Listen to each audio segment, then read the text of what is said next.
هاي عاو برنامج كلام وضع هاس ما وضع حمو وضع لكن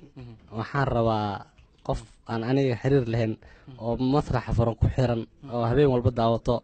inaan meeshan ugu gudbiyaan rabaa arrimo yar oo dhaxdeeda ah sheekada hoos sab u keentay miya maha hay soo gal u gudbi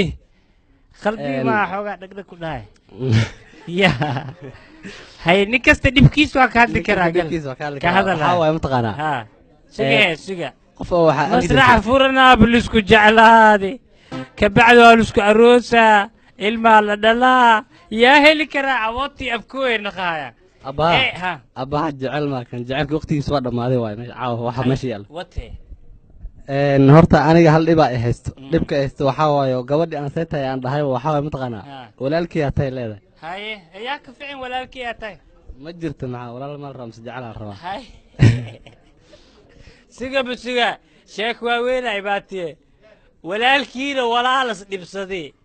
walaal ilaa la dhaw waa dhibsaday waxa istaagaya qoftii ula hadba walaalkii yaa tay haye maxarta marka waxaan rabaa mataqaana qofkii la hadashid waa ku jeclahay le hor ee ka dad qofkii aan la hadlo waxa leedahay walaalkii yaa tay walaalo ay dhiboy hay maxarta marka waa ka bati maya waxaan sameeyay mataqaana gabar oo yariis oo dugsiga dhiganaysa xaafadeena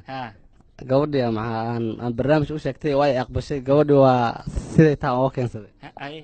gabadhii ayada aad markii ay wax fahantay oo si fiican aan wax u fahansiyay gabadha ayadana aboo ay tiri aboo ay tiri walaalkii yaa tay tiri hay kiile ma marka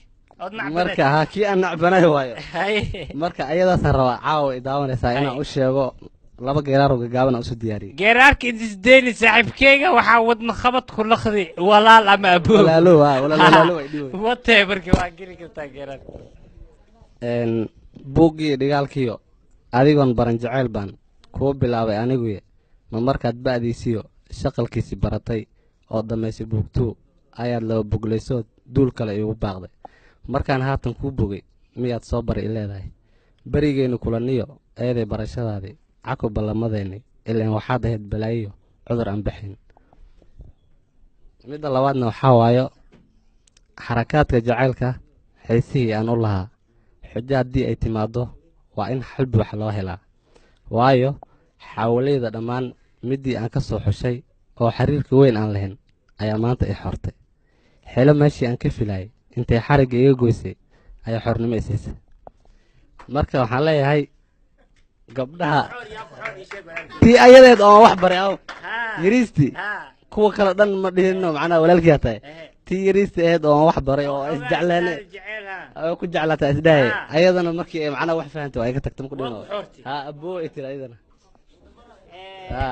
adiga ku xorti miya ay xorta markii ku xoreeyay macaa bakeeri ma tahay misbaaquli يا انتين كو تورتي ولا لا تورتي ايغا تاكتي زعما سكست دي wax uu sheegtay سكست هذا waxa uu sheegay walaalkii hatay dhaaf ilaa hay adi walaal iyo wadna qabas ku naqday ma arta ina lu dho abu macaan oo ku jeclaa macaan oo ku jeclaa waa baastay